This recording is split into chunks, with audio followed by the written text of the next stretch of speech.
샬롬 할렐루야. 요한계시록 5장 9절에서 14절입니다. 그들이 새 노래를 불러 이르되 두루마리를 가지시고 그 인봉을 떼기에 합당하시도다. 일찍이 죽임을 당하사 각 족속과 방언과 백성과 나라 가운데에서 사람들을 피로 사서 하나님께 드리시고 그들로 우리 하나님 앞에서 나라와 제사장들을 삼으셨으니 그들이 땅에서 왕 노릇하리로다 하더라.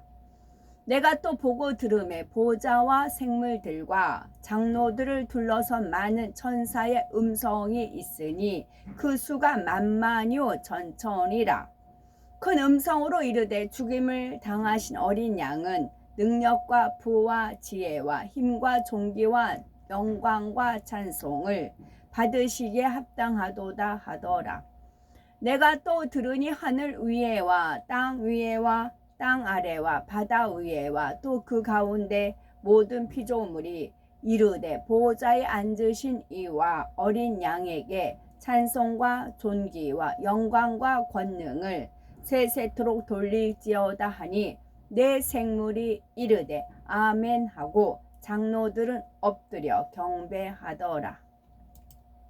요한계시록 6장 1절 2절입니다. 내가 봄에 어린 양이 7인 중에 하나를 떼시는데 그때에 내가 들으니 내 생물 중에 하나가 우레소리 같이 말하되 오라 하기로 이에 내가 보니 흰말이 있는데 그 탄자가 활을 가졌고 면류관을 받고 나아가서 이기고 또 이기려고 하더라. 요한계시록 강의 36번째 새 노래입니다. 이사야 43장 21절을 보면 하나님께서 말씀하시기를 이 백성은 내가 나를 위하여 지었나니 나의 찬송을 부르게 하려 함이니라 하십니다. 내가 나의 찬송을 부르게 하려 하심입니다. 하나님께서 선민 이스라엘 민족을 택하신 이유에 대해 말씀하고 계시지요. 하나님을 위해 지음받았고 하나님의 찬송을 부르게 하기 위함이라 하십니다. 이 말씀은 구원받아 하나님의 자녀가 된 모든 사람들에게 해당이 되는 것이지요.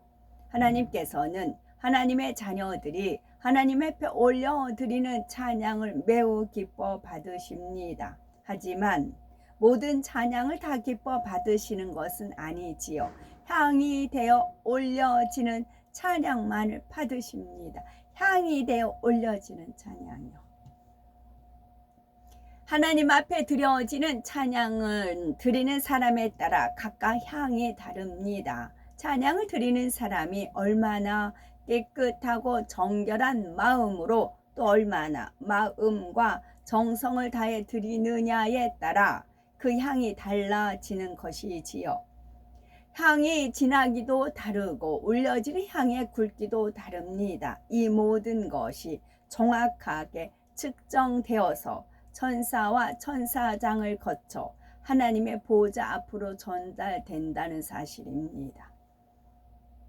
아까 주의 말씀을 받은 그날, 주의 말씀 받은 그날, 기쁜 날, 기쁜 날, 주 나의 죄 다 씻은 날, 늘 깨어서 기도하고 늘 기쁘게 살아가리. 기쁜 날, 기쁜 날, 주 나의 죄 다 씻은 날. 아멘. 이 찬양은 34살 때였어요. 34살 때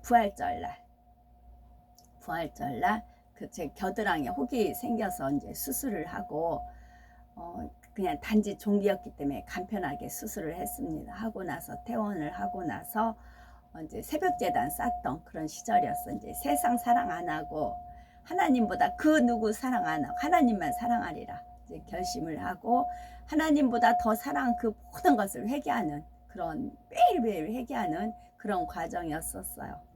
회개하고 또 회개하고 처음에 하나님을 어떻게 만났는데 회개하고 했을 때 이제 우렁찬 하나님의 그런 음성을 들었지요. 내가 다시는 하나님 안 떠나겠노라고. 그러니까 날 버리지 말라고. 나 다시는 하나님 안 떠난다고. 버리지 말라고 이제 그렇게 기도를 했어요. 버리지 말라고 기도한 거예요. 나 다시는 하나님 안 떠난다고. 그랬더니 세상 끝날까지 함께 하리라. 세상 끝날까지 함께 하리라. 정말 그 음성이 들린 겁니다. 진짜 그러니 뭐 붕붕 떠 있었죠. 그리고 나서 주의 말씀 받은 그날, 그리고 나서 이제 그리고 이제 이 찬양을 이제 들려주셨죠. 주의 말씀 받은 그날, 주의 말씀 받은 그날 참 기쁘고 복되도다. 이 기쁨만 못 이겨서 온 세상에 전하노라. 이 좋은 날 내 천한 몸 새 사람이 되었으니 이 몸과 마음 다 바쳐서 영광의 주 늘 섬기리. 새 사람 된 그날부터 평안한 말 늘 있어서 이 복된 말 전하는 일 나의 본분 삼았도다. 그때부터 지금까지 이 찬양이 들으면 그 시점으로 가는 것이지요. 하나님은 이런 거를 원하시는 겁니다. 기도 또한 마찬가지입니다. 우리가 올리는 기도 역시 향이 되어 하나님의 보좌 앞에 상달이 됩니다. 그리고 이제 다시 그 아버지 음성을 듣고 싶어서 그 상황이 어딘지 제가 이제 영의 상태를 알잖아요. 저는 완전히 없는 무의 상태. 그 영이 붕 떠가지고서 그래서 그 상태를 가기 위해서 매달리면서 기도해왔지요. 그랬더니 아버지 하나님, 네가 워낙 나를 찾으니까 네 안에 내가 아예 안주를 해버린다. 지성소를 삼아버린다. 그러셨어요. 내가 아예 네 맘 안에 와서 왕자 삼는다. 지성소를 삼아버린다. 그러셨어요. 그래서 잠깐 지금은 이제 눈을 감 기도하든 뭘 하든 이제 아버지께서 메시지를 주시는 이유가 그거예요. 지성소가 되었기 때문에. 우리가 믿음으로 정성스럽게 올린 기도가 금 대접에 담겨져 하나님 앞에 올려지게 되고 공의에 합당한 분량에 이르렀을 때 응답이 주어지게 되는 것입니다. 그러니까 어떤 일을 뼈저리게 후회하고 기도하면 회개에 합당한 열매를 내요. 근데 어설프게 기도하니까, 어설프게 회개하니까 다시 그런 죄를 다시 번복해서 짓는 겁니다. 정말 철저하게 기도하고 하나님과 만나버리면 다시 그 죄는 근처도 가기 싫은 거지요.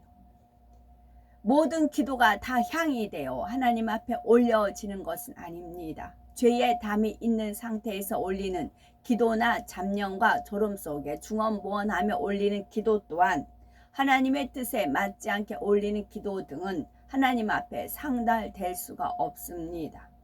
그리고 얼마나 성결된 깨끗한 마음으로 믿음과 사랑을 가지고 기도하느냐에 따라 기도의 향이 다 다른 것이지요.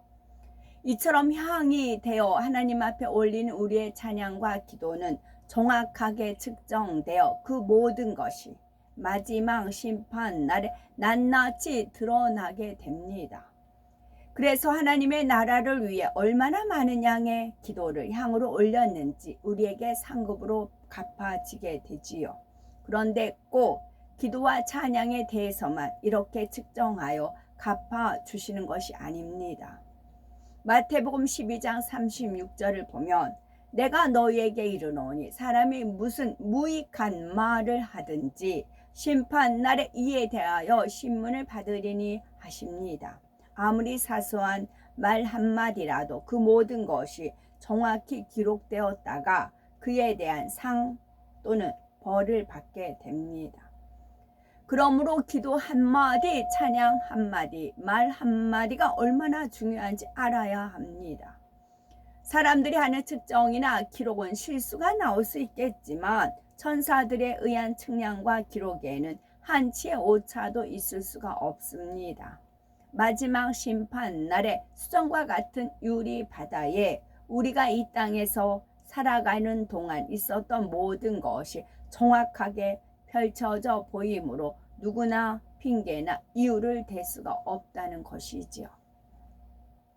이러한 사실을 꼭 명심하셔서 우리의 기도와 찬양과 말 그리고 생각까지라도 늘 진리 안에서 아름답게 이룰 수 있어야 되겠습니다.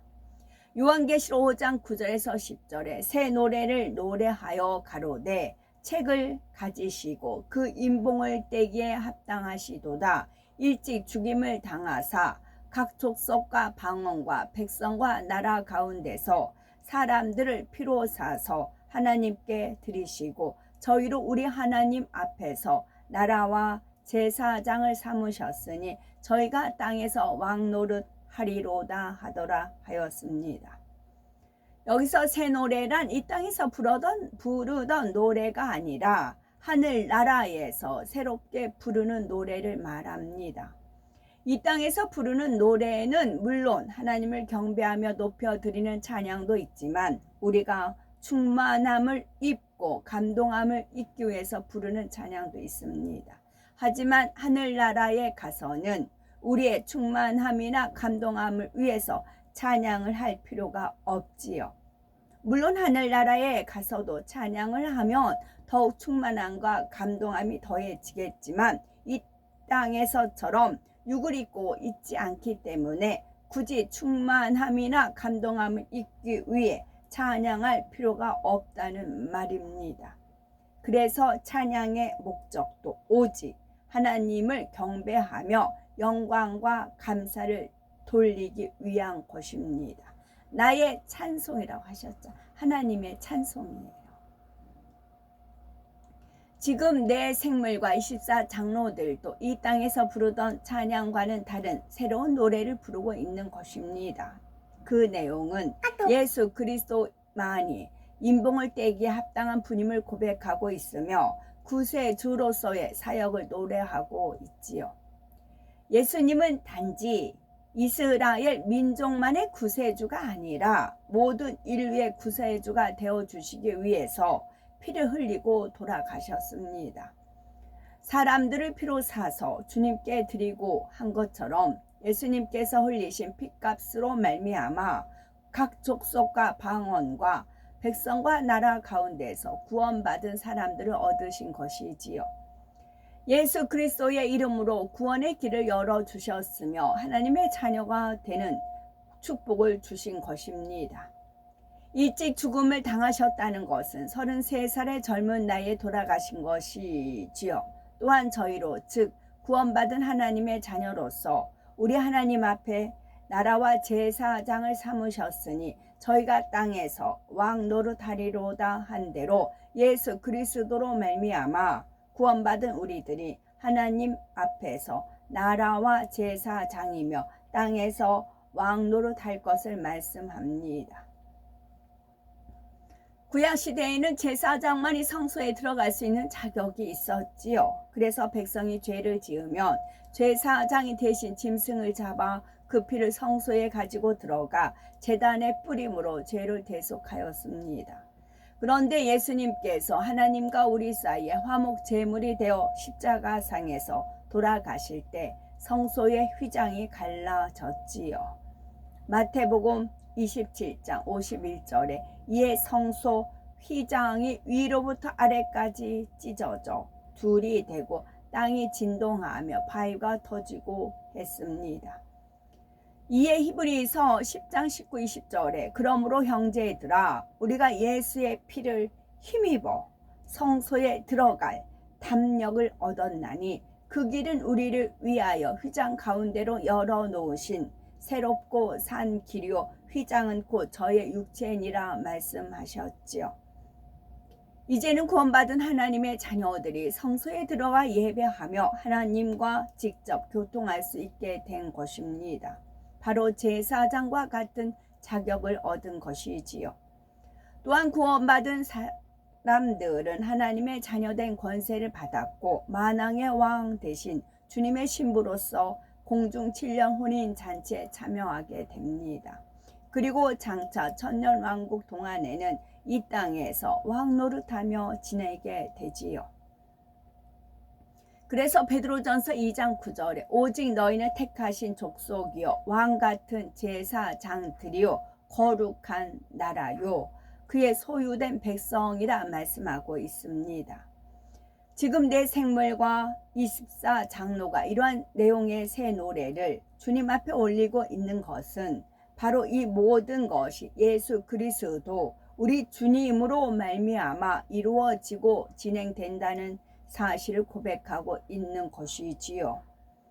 요한계시록 5장 11, 12절에 내가 또 보고 들음에 보좌와 생물들과 장로들을 둘러선 많은 천사의 음성이 있으니 그 수가 만만이요 천천이라. 큰 음성으로 가로되 죽임을 당하신 어린 양이 능력과 부와 지혜와 힘과 존귀와 영광과 찬송을 받으시기에 합당하도다 하더라 했습니다. 사도 요한은 지금 하나님의 보좌와 내 생물과 24 장로들을 둘러선 무수한 많은 천사들을 보고 있지요. 하나님의 보좌 주변에만 해도 이렇게 많은 천사들이 있는데 하물며 천국 전체에는 얼마나 많은 천사들이 있겠습니까? 이 천사들의 세계에도 정확한 질서와 서열이 있습니다. 또한 천사들도 각각 이름이 있으며 능력과 권세 역시 각각 다릅니다. 천사와는 좀 다른 천군도 있으며 천사들의 머리급인 천사장도 있습니다. 성경에 보면 가브리엘 같은 천사장의 이름이 나오며 힘센 천사, 힘있는 천사 등의 표현도 나오지요.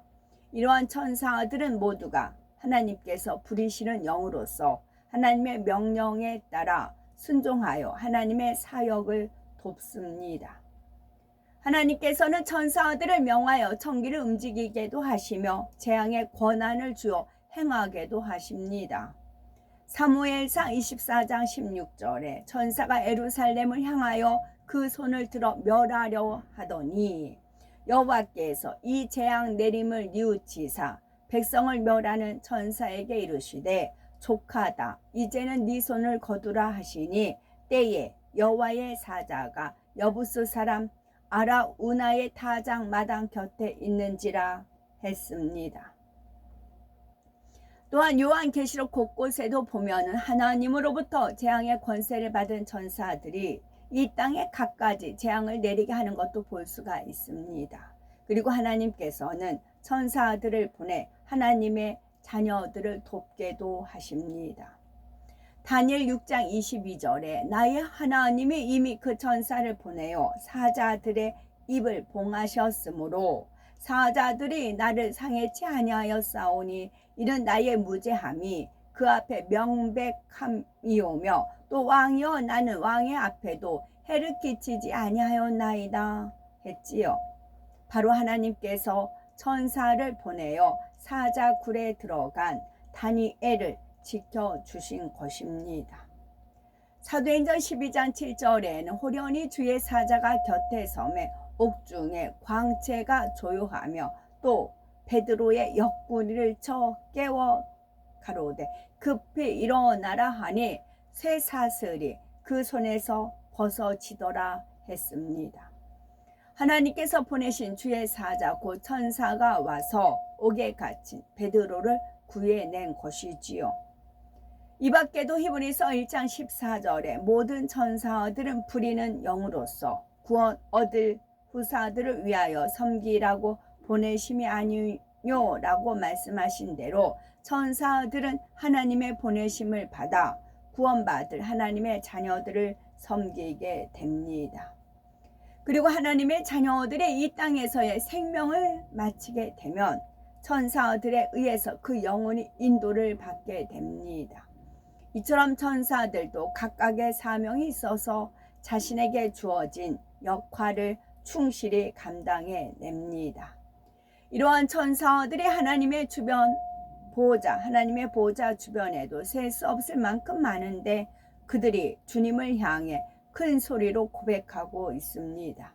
죽임을 당하신 어린 양이 능력과 부와 지혜와 힘과 존귀와 영광과 찬송을 받으시기에 합당하도다 했던 것입니다.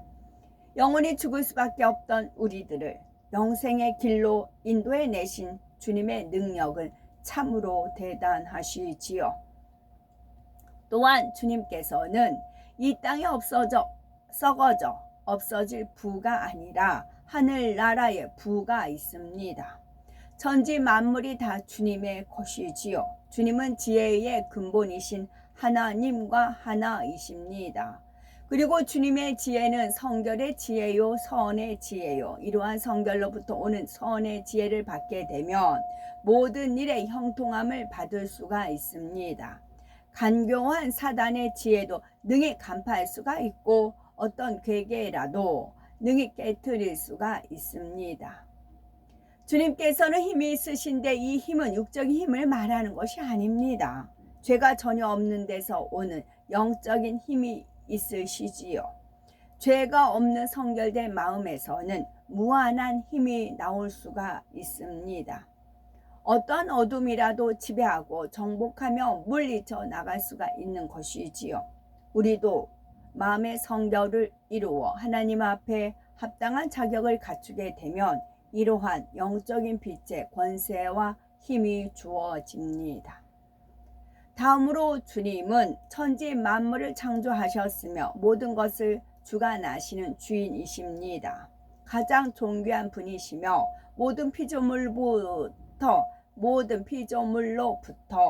존귀를 받으시기에 합당하시지요. 또한 모든 영광과 찬송을 받으시기에 합당하십니다. 요한계시록 5장 13, 14절에 내가 또 들으니 하늘 위에와 땅 위에와 땅 아래와 바다 위에와 또 그 가운데 모든 만물이 가로되 보좌에 앉으신 이와 어린 양에게 찬송과 존귀와 영광과 능력을 세세토록 돌릴지어다 하니 내 생물이 가로되 아멘 하고 장로들은 엎드려 경배하더라 했습니다. 계속해서 보좌에 앉으신 하나님과 어린 양이신 주님을 찬양하고 있습니다. 하나님의 이름이 얼마나 크고 영화로운지를 찬양하고 있는 것이며 모든 섭리를 이루신 하나님을 찬양하고 있습니다. 하늘 위에 천군, 천사들 또한 구원받은 영혼들, 땅 위의 모든 인류와 생물들, 그리고 땅 아래 음부에 있는 영혼들도 바다의 모든 생물들까지도 창조주 하나님과 주님을 찬양하는 것입니다. 이에 내 생물이 아멘으로 화답하며 24 장로들도 엎드려 경배하고 있지요. 이처럼 인간 경작이 마무리될 때가 되면 영계에 있는 존재들뿐만 아니라 경작받아 구원에 이른 사람들도 예수 그리스도의 이름으로 이루어지는 모든 하나님의 뜻과 섭리를 깨우치게 됩니다. 모든 피조물도 하나님 앞에 경배하게 되고요. 이제 썩어짐의 종노릇하는 데서 해방되기 때문입니다. 이에 대해서 로마서 8장 19에서 22절을 보면 피조물에 고대하는 바는 하나님의 아들들에 나타나는 것이니 피조물이 허무한데 굴복하는 것은 자기 뜻이 아니요 오직 굴복케 하시는 이로 말미암음이라. 그 바라는 것은 피조물도 썩어짐의 종노릇 하는 데서 해방되어 하나님의 자녀들의 영광의 자유에 이르는 것이니라. 피조물이 다 이제까지 함께 탄식하며 함께 고통하는 것을 우리가 아나니 했습니다. 우리 모두가 이렇게 영광의 자유에 이르는 그날을 사모하며 열심히 신부단장해 나가야 되겠지요. 그렇지 않을 때는 이제 계시록 6장부터 전개되는 이 땅에서의 7년 환란에 떨어져 생각하고 싶지도 않은 고통 가운데로 들어갑니다. 계시록 6장부터는 7년 환란의 내용이 나오지요. 주님을 믿고 구원받은 사람들이 주님의 공중 강림과 함께 휴거가 되고 나면 그때부터 이 땅에는 7년 환란이 시작이 됩니다. 7년 환란은 인간에 의한 전쟁과 자연에 의한 재앙이 합쳐지면서 전무후무한 환란 상황으로 전개되어집니다. 있는 사람들은 상관이 없어요. 그 예수님 안 믿는 사람들은 상관이에요. 돈이 장땡이에요. 어제도 잠깐 뭘 좀 살려 나갔더니 뜨거운데 자가용들이 많이 다녀요. 그러니까 거의 운전하는 분들 보니까 여자분들이, 트럭 같은 거 제외하고는 엔간한 차들은 소형, 중형 그런 차들 같은 경우는 다 여자들이 끌고 다니더라고요. 더우니까 에어컨 있고 하니까 이제 끌고 다니. 대부분 여자들이 끌고 다니시더라고요. 믿지 않는 사람은 지금같이 살아가요. 없는 사람은 이제 배급을 주잖아요. 뭐 이제 노령연금이라든가 이제 그래서 연금 받고, 있는 사람이 있는 거 가지고 살고 되고 그래요. 그러니까 예수님 믿는 우리가 이제 고달픈 거죠. 근데 예수님 믿는 사람들도, 돈을 많이 축적해 놓은 사람들은 해외 여행 다니고 해외에서 골프나 하고 이제 목사들 정령 퇴직해가지고 외국 가서 별장 얻어놓고 그런 사람도 있고, 이제 그렇지 않은 경우, 이제 저 같은 경우는 이 돌아가는 걸 피부로 느껴야 되니까 이제 제가 주어진 그 수입, 생활비는 일정해요. 이제 연금 나오는 게 있으니까 50만 원 나와요. 그거 가지고 이제 물가가 올라가잖아요. 물가가 올라가니까 이제 작년하고 또 틀린 거죠. 그러니까 안 써야 되는 거예요. 안 써야만 유지가 되고 버티고 그렇게 되는 거더라고요. 가서 돈 벌면은 저도 니나노 하고 살겠죠. 뭐 요양사 그런 자격증도 있고 이제 엔간한 거는 가서 일하면 되겠지만, 저는 이제 전략하면서 피부로 느끼라고요. 완전 고물가, 완전히 물가가 고물가. 그래서 이거를 피부로 느끼라고 일부러 프로그램을 그렇게 짜셨어요.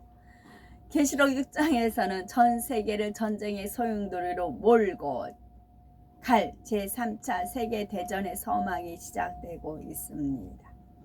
성경에서 말씀하는 끝에 다다른 것이지요. 마태복음 24장 3절에 제자들이 예수님께 우리에게 이르소서 어느 때에 이런 일이 있겠사오며 또 주의 임하심과 세상 끝에는 무슨 징조가 있사오리까 여쭈는 장면이 나옵니다.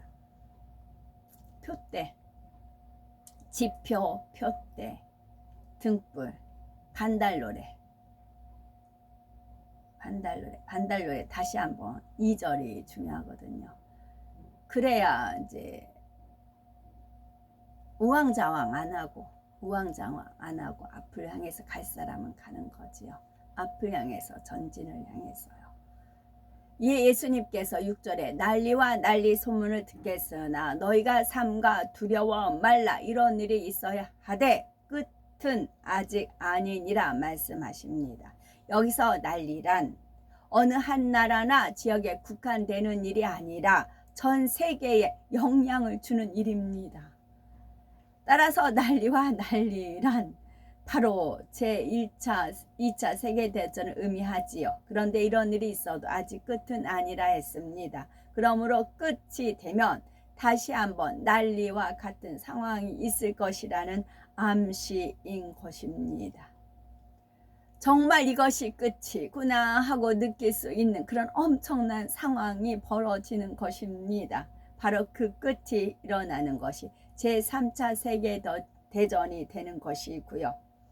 주님께서 7인을 떼기 시작하시면서 7년 환란 중에 있는 이 땅은 점차 세계대전이 촉발될 수밖에 없는 긴장 상황으로 접어들게 됩니다.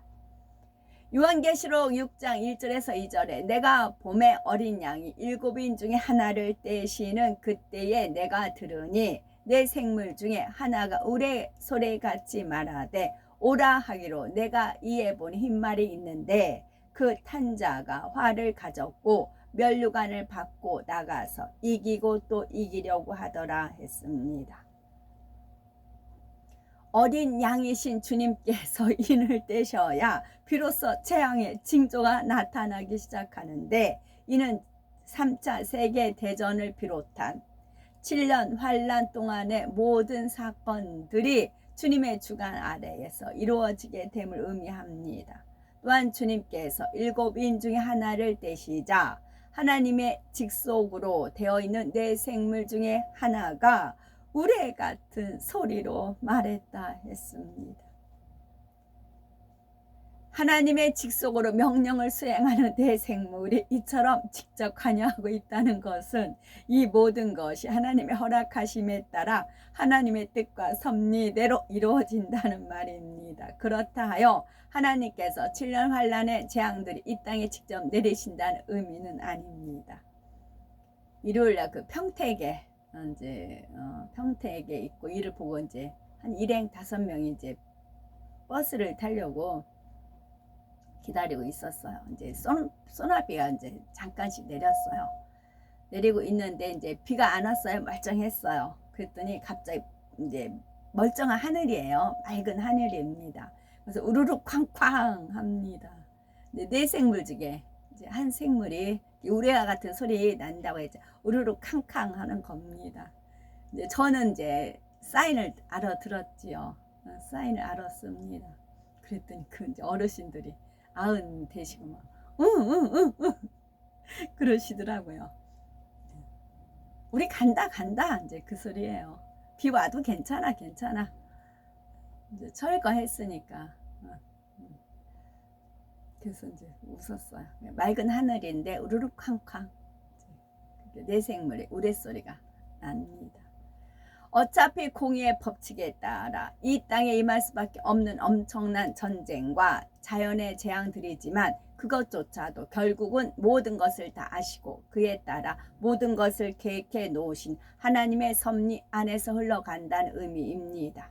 이 내 생물의 소리를 우레소리에 비유한 것은 그들이 그만큼 큰 힘과 권세를 가진 존재임을 말해주고 있는 것입니다. 하나님께서는 영으로도 저한테 뭐를 이제 사인하고 그런 걸 주셨지만 육으로도 알려주셔야 되잖아요. 그래서 헤브라님 영으로 오신 겁니다. 그래서 헤브라님께서 이제 헤브라님 사시던 데를 이제 저쪽 홍성 그쪽에 사셨거든요. 그래서 같이 가는데 저를 막 이제 일부러 자격을 줘야 이제 쇼크를 줘야 제가 안 잊어버리잖아요. 그러니까 막 저한테 막 뭐라고 해요. 이 소리 들어보라고 그래요. 이제 우르르 쾅쾅 막 그래요. 이 소리 들어보라고 막 그래요. 이게 내 생물 소리다. 이거 들어보라고 막 저한테 와서 그러셨어요. 그래서 제가 알아요. 혼나면서 배워서 더 알아요. 더 새겨집니다. 우르르 쾅쾅 여기서 한마디 더 하라고. 전에 말씀드렸는데 저 지금 잊어버렸는데 떠올려 주셔서 그래요.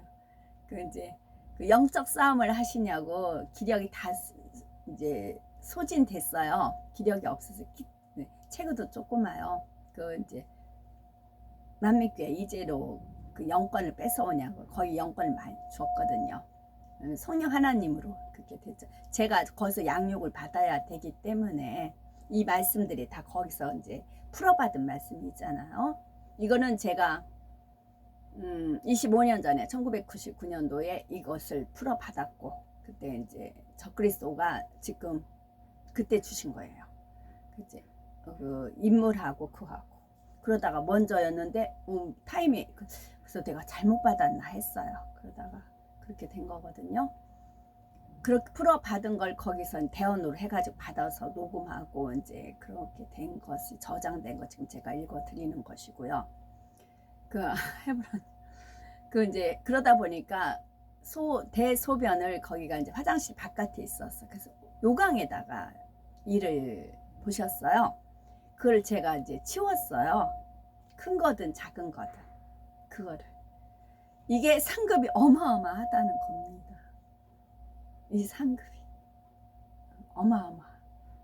당신이 이제 이제 어쩔 수 없이 그렇게 했지만 그걸 누군가는 치워줘야 되는데 그거를 저를 이렇게 부르면 이제 바깥에 고양이 키우냐고 고양이 왔다 갔다 하냐고 이제 돌보냐고 있다가 이제 부르면 이제 가서 이제 치우고 했죠. 그것이 상급이 크다 그런 겁니다. 그래서 상상할 수 없는 누구니까 뭐 당연한 거 아니야 그러실 수 있을 거 아니에요. 누구라며 그러니까 상급이 주어진 거라며 그게 아니라고. 그게 아니고 개인 사람으로서 철저하게 사람으로서 그런 걸 다 겪었다고요. 그것이 상급이 주어진 겁니다. 그래서 이루 말할 수 없이 어마어마하게 갑부라는 거예요. 갑부라는 겁니다. 내 생물 중에 하나가 사도 요한에게 오라 한 것. 또 그리고 나서 이제 제가 그 당시도 이제 미싱 돌려서 옷을 만들면 이제 원단을 어느 카페 같은데 이렇게 대회가 있어요. 옷을 많이 만든다거나 막 그럼 열심히 만들어서 올려가지고 1등을 해가지고 2푸대 진짜 푸대짜리 2푸대 원단이 왔어요.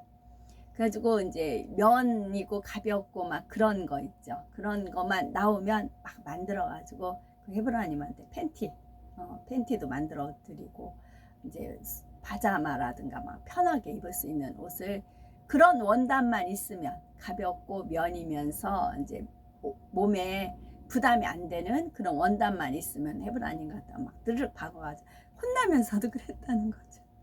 헤브라님 이거 보세요 하면서 드렸다는 거죠. 그런 거 하나하나가 상급이 어마어마하게 쌓였다는 겁니다. 영원히 살 것에 쇠잔되지 않고 썩지 않고 영원히 그런 것들이 다 상급이 됐다는 거죠. 그래서 이 땅에서도 그렇잖아요. 부동산 그런 계통의 회사에 있는 사람들은 자기가 정보를 알기 때문에 자기 일가 친척한테 정보를 주잖아요. 그래서 땅을 사게끔 하잖아요. 그래서 그 사람들 부자로 만들잖아요. 그래서 권력이 좋다 하는 거잖아요. 이거 영적인 것도 마찬가지예요. 저는 그때 그 당시는 이제 사는 게 벅찼지만 헤브라님은 이게 어마어마한 상급인 줄 아니까 저한테 혼내면서까지도 이제 상급 살리를 시키셨죠. 그 당시 저는 당연히 몰랐고요. 이제 서서히 풀어주셔서 이제 안 것이고요. 내 생물 중에 하나가 사도 요한에게 오라 한 것은 이제부터 앞으로의 상황이 어떻게 전개될지를 보여주겠다는 의미입니다.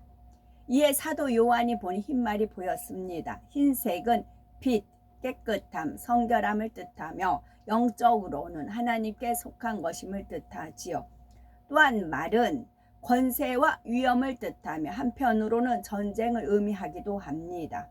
옛날에는 말이 전쟁에 매우 중요한 역할을 했지요. 이러한 흰말을 탄 자가 보였는데 그는 권세와 위엄을 받아서 부릴 수 있는 자로서 곧 주의 이름으로 일을 수행하는 사자입니다. 그리고 그가 활을 가졌다 했는데 활은 분쟁과 싸움을 의미하지요. 활은 어떤 목표를 향해 쏘는 것처럼 목표를 이루기 위해 나가다 보면 부딪힘과 다툼이 생기는 것입니다. 그러므로 주의 사자가 활을 가졌다는 것은 결코 부딪힘으로 인해서 화평을 깨게 된다는 의미입니다. 다음으로 면류관을 받았다는 것은 하나님으로부터 보장을 받았다는 의미입니다. 머리가 된다는 의미이며 부와 명예와 권세가 주어진다는 의미입니다. 그러면서 동시에 면류관은 자부심과 교만을 의미하지요. 요번에 피주머니 사건을 통해서 부, 명예, 권세 다 주어졌지요. 일론 머스크 돈 어마어마한 사람이 이제 투자하겠다고 했고 또 어느 이제 채널에서 들었어요. 유대인이 어마어마하게 갑부인 유대인이 미국에 있는 유대인이 이제 밀어주겠다. 밀어주겠다. 너무 놀랬으니까 밀어주겠다. 그랬다는 거죠. 그럼 이 사람은 본인 속임수로 인해 가지고 이걸 얻었잖아요. 재미 붙였잖아요. 그리고 이제 안다고 해도 쉬쉬하는 것이고 모르는 사람은 모르는 것이고 그렇게 되는 겁니다.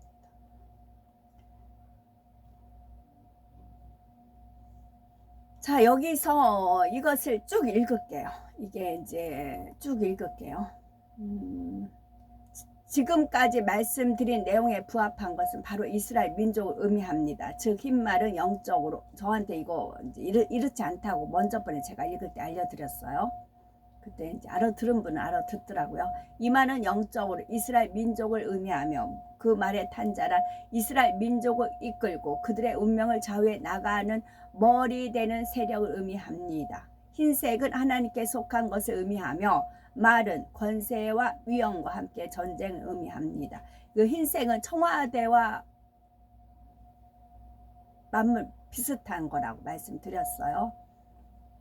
이스라엘 민족도 하나님께 속한 선민이며 역사상 그들로 인해 많은 전쟁이 일어났지요. 맞물려 돌아갑니다. 지금 이스라엘. 또한 화를 가졌다는 것은 목표를 이루기 위해 화평을 깬다는 의미인데 실제로 이스라엘은 자신들의 목표를 이루기 위해 주변과 늘 마찰을 빚어왔습니다. 그럼에도 이스라엘 민족은 하나님의 보장하심 가운데 지금도 세계 곳곳에서 부와 명예와 권세를 누리고 있지요. 그러기 때문에 이스라엘 민족은 자기들 자신에 대한 자부심과 교만이 있습니다. 자신들은 선민이고 하나님의 보장하심 가운데 늘 승리한다는 교만이지요. 이러한 모습을 면류관을 받았다 말하는 것입니다. 요한계시록 19장 23, 24절을 보면 군병들이 예수를 십자가에 못 박고 그의 옷을 취하여 네 깃에 나눠 각각 한 깃씩 얻고 속옷도 취하니 이 속옷은 호지 아니하고 위에서부터 통으로 짠 것이라. 군병들이 서로 말하되 이것을 찢지 말고 누가 얻나 제비 뽑자 하니 이는 성경에 저희가 내 옷을 나누고 내 옷을 제비 뽑나이다 한 것을 응하게 하려 함이라 말씀하고 있습니다. 여기서 예수님의 옷은 이스라엘 민족을 의미합니다. 예수님의 옷은 네 깃으로 나눴다는 것은 육적으로는 이스라엘 민족이 완전히 나뉘어 뿔뿔이 흩어질 것이라는 의미이지요. 여기서 그때그때 주셨을 때 말씀을 드려야 흐름이 되더라고요. 주님을 현현한 모습이 기온샘 내려가는데 주님 올라오고 우리가 주님 만났댔잖아요. 그때 주님께서 예수 그리스도 한국말로 하고 올라가셨어요. 예수 그리스도 한국말로 하고 올라가시면서 영어를 하셨다고 하더라고요. 저는 내려가서 내 뒤에는 이제 같이 한 방에 있었던 그분이 예수 그리스도란 말을 한국말로 들으셨대요. 그거를 떠올려 지금 제가 이제 그 어휘가 제대로 안 맞는 건 당연해요. 왜냐면 그 유튜브 상으로 하는 걸 받아서 지금 적어서 제가 시편 1편 2편을 우리나라 말하고 이제 히브리어를 제가 읽잖아요. 그와 같고 또 영어를 헤브라니께서 주기도문을 영어로 해서 그거를 파출부일 할 때였어요. 그거를 이제 외우라고 하셨어요. 그러면서 전철을 타면 첫 칸부터 끝에 칸까지 내릴 때까지 왔다 갔다 하라고 하셨어. 이게 전도다 그러셨어. 지금은 그 말뜻을 이해해요.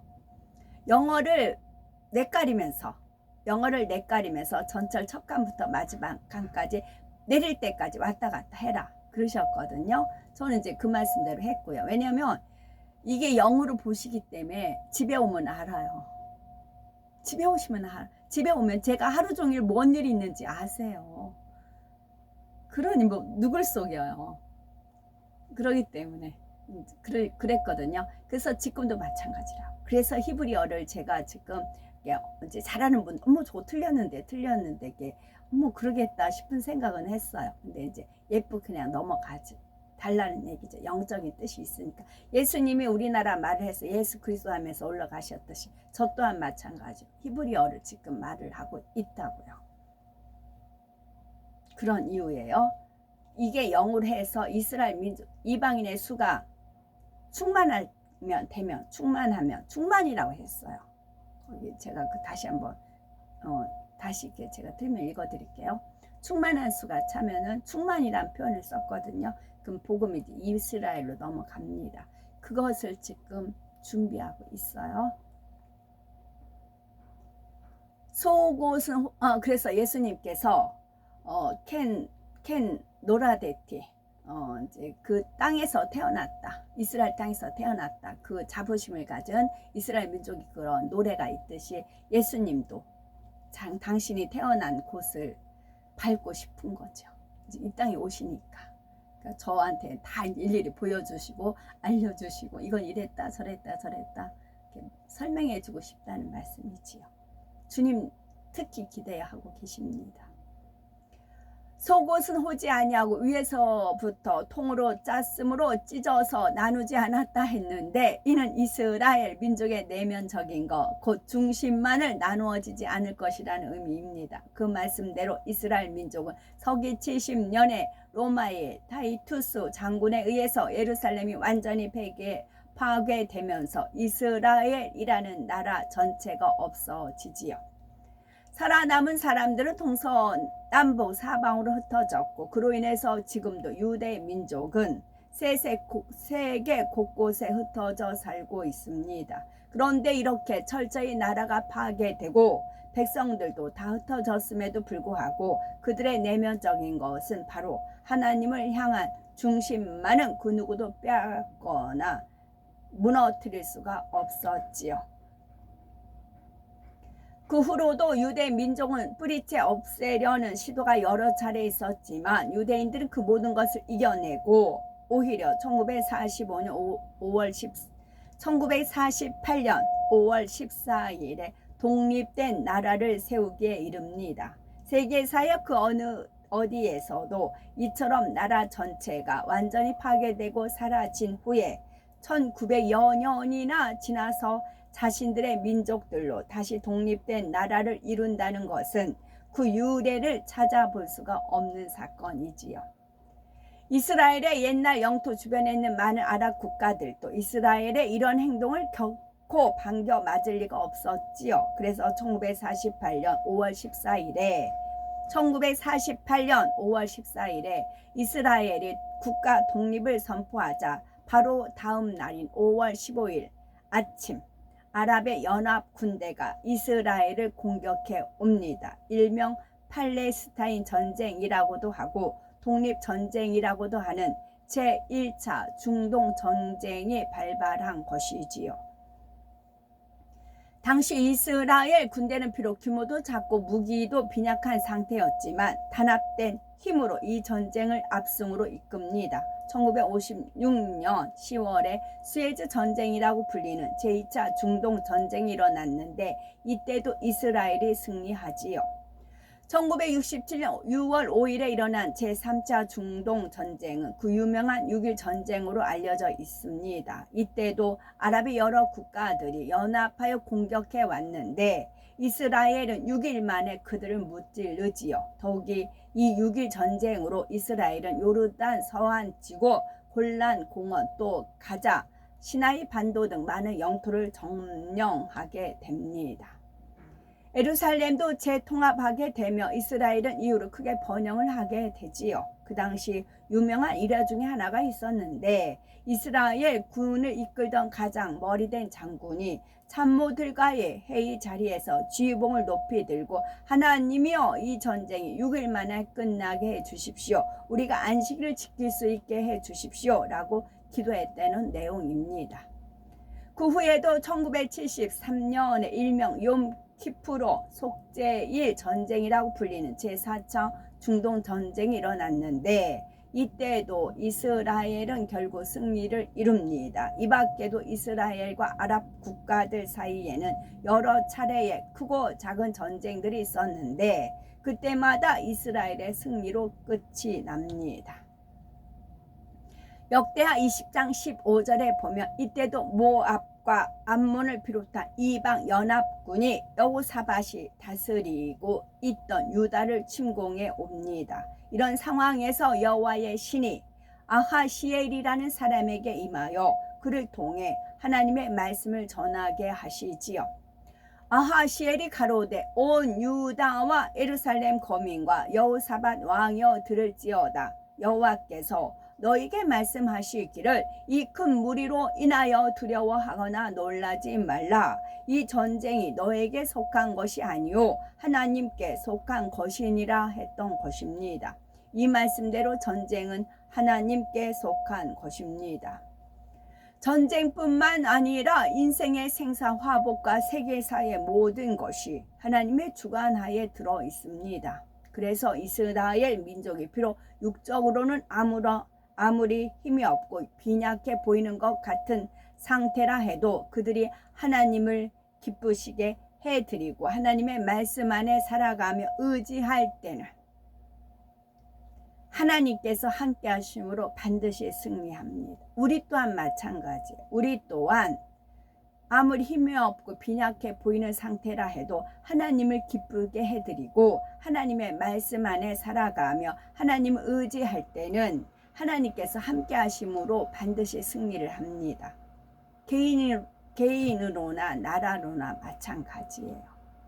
하나님을 기쁘시게 해드리며 반면에 육적으로는 많은 것을 가졌다 해도 그들이 하나님을 떠났고 하나님의 말씀 안에 살지 못했을 때는 주변 이방 국가들로부터 침략을 받으며 전쟁의 패배로 인한 고통을 당해야 합니다. 지금 이스라엘 민족의 독립은 이미 하나님께서 구약의 예언에 놓으신 구약의 예언에 놓으시고 섭리에 놓으신 대로 이루어지는 일입니다. 그 중에 한 가지만 찾아보면 에스겔 38장 8, 9절에 여러 날 후 곧 말년에 내가 명령을 받고 그 땅 곧 오래 황폐하였던 이스라엘 산에 이르리니 그 땅 백성은 칼을 벗어나서 열국에서부터 모여 들어오며 이방에서부터 나와서 다 평안히 거하는 중이라. 네가 올라오되 너와 네 모든 때와 너와 함께한 많은 백성이 광풍같이 이르고 구름같이 땅을 덮으리라 하셨습니다. 이러한 이스라엘을 무너뜨리기 위해 주변의 아랍 국가들이 일으킨 전쟁에서 당연히 하나님께서는 이스라엘 편을 들어 그들에게 승리를 주실 수밖에 없는 것입니다. 말씀하신 대로 보장해 주시는 것이며 결국 이스라엘 민족을 통해 섭리하신 대로 이루어 가시는 것입니다. 본문에 보니 나가서 이기고 또 이기려고 하더라 하여서 아직 완전히 이긴 것은 아님을 말씀하고 있지요. 다시 말해 아직도 싸움이 진행 중이며 결정적으로 완전히 이겼다고 할 수 있는 것은 아니라는 말입니다. 이는 바로 앞으로 있을 3차 세계대전이라는 엄청난 또 하나의 전쟁이 남아있기 때문입니다. 사실 제1차, 2차 세계대전이 일어났는데에도 이스라엘 민족이 깊이 관여되어 있는데 앞으로 있을 3차 세계대전에도 이스라엘이 밀접하게 연관이 됩니다. 지금 이스라엘이 위치하고 있는 땅과 그 주변의 땅들은 하나님께서 이 땅의 인간을 경작하시는 출발점이 되었던 곳입니다. 그런데 인간 경작의 마무리 역시 바로 이곳을 중심으로 이루어진다는 사실입니다. 이스라엘이 그 중심에 놓여 있는 것이며 이스라엘과 중동 아랍 국가들과의 전쟁으로 인해 결국에는 제3차 세계대전이 발발되고 인류가 멸망으로 가는 계기가 됩니다. 이스라엘은 이처럼 인류 역사에 있어서 마지막까지 매우 중요한 위치에 놓이게 되며 그렇게 될 수밖에 없도록 모든 주변의 환경 하나하나가 형성되고 있습니다. 이스라엘을 중심으로 하는 이러한 상황 가운데 하나님께서는 한 번 하신 말씀을 얼마나 신실히 지키시는지를 이집트라는 나라를 통해 다시 한번 알 수가 있지요. 이스라엘과 아랍 국가들 간의 4차 걸친 전쟁에서 이스라엘이 모두 승리하게 되자 1978년 미국의 중재로 이스라엘과 이집트 간의 평화협정이 체결이 됩니다. 주변의 아랍 국가들로부터 있을 수 없는 일이라고 심히 비난을 받았지만 1982년에 협정의 이행을 위해 이스라엘이 시나이 반도를 이집트에 반환해 주기로 이르지요. 그런데 이 모든 일이 우연에 의한 것이 아니라 이미 성경에 기록된 하나님의 말씀에 따라 하나님의 뜻 가운데 일어난 일이라는 사실입니다. 창세기 47장 7에서 12절의 내용을 보면 애굽의 총리가 된 요셉 덕분에 야곱과 그의 가족들은 극심한 기근을 피해 애굽 즉 지금의 이집트 땅으로 이주해 올 수가 있었지요. 이때 바로 왕 앞에 선 야곱이 바로를 축복해 주는 장면이 나옵니다. 바로 왕은 야곱과 그의 가족들을 선대하여 그들에게 거할 땅을 주게 되지요. 11에서 12절에 요셉이 바로의 명대로 그 아비와 형들에게 거할 곳을 주되 애굽의 좋은 땅 람세스를 그들에게 주어 기업을 삼게 하고 또 그 아비와 형들과 아비의 온 집이 그 식구를 따라 식물을 주어 공개하였더라 했습니다. 이처럼 야곱과 그의 가족들은 즉 이스라엘 민족의 시초가 되는 사람들이 애굽으로부터 큰 은혜를 입었던 것이지요. 그래서 신명기 23장 7절에 보니 애굽 사람을 미워하지 말라 네가 그의 땅에서 객이 되었었음이라 하신 것입니다. 더욱이 이스라엘의 시초가 되는 야곱이 애굽의 왕 바로에게 축복을 빌어 주었기 때문에 이스라엘과 이집트는 마침내 육적으로는 도저히 가능할 것 같지 않았던 평화협정까지 맺을 수가 있었지요. 이 평화협정으로 인해 지금 현재는 물론이고 앞으로 일어날 큰 전쟁 상황에서도 이집트는 중동의 다른 아랍 국가들과는 달리 큰 재앙을 면할 수가 있게 됩니다. 결국 3차 세계대전의 상황 속에서는 이스라엘과 그 주변의 나라들이 전쟁에 휩쓸려 엄청난 재앙을 맞게 되지요. 시작은 이스라엘과 아랍 국가들 간의 전쟁이지만 그것이 결국은 석유를 중심으로 한 각 나라들 간의 이권과 관계 등에 복합적으로 작용하여 세계의 열강들이 각축을 벌이는 상황이 됩니다. 요한계시록 9장 16절에 2만만이라고 하는 어마어마한 숫자의 군대가 부딪히는 큰 전쟁이 일어나고 마는 것입니다. 바로 3차 세계대전의 최고조에 이르는 상황이지요. 1, 2절 안에는 이처럼 엄청난 의미들까지 담겨 있다는 사실입니다. 앞으로 있게 될 이스라엘과 중동 국가들 간의 큰 전쟁, 그리고 그로 인한 세계대전 등은 이미 구원받은 하나님의 자녀들은 이 땅에 남아있지 않은 상태에서 일어날 들입니다. 하지만 본문에서 살펴보았듯이 마지막 때에 일어날 그러한 일들이 그때 가서 순간에 일어나는 것은 아닙니다. 이미 수천 년 전부터 있었던 일들이 쌓이고 쌓여서 공의에 맞게 일어나는 일들입니다. 하나님의 뜻과 섭리에 따라 모든 일들이 정확하게 진행되었고 그 결과들 역시 하나님의 말씀대로 한치의 오차도 없이 이루어집니다. 그러므로 우리는 말씀을 통해서 앞으로 되어질 세계사의 흐름을 아는 것도 중요하지만 동시에 이를 통해서 하나님의 뜻과 섭리가 얼마나 정확하게 성취되어 가는지를 마음에 믿고 능력 삼으시기 바랍니다. 사도행전 13장 22절에 하나님께서 다윗을 향해 내가 이새의 아들 다윗을 만나니 내 마음에 합한 사람이라 내 뜻을 다 이루게 하리라 말씀하신 대로 아버지 하나님의 마음에 합한 우리를 통해 하나님의 뜻이 다 이루어 주셔야 되겠습니다. 아멘.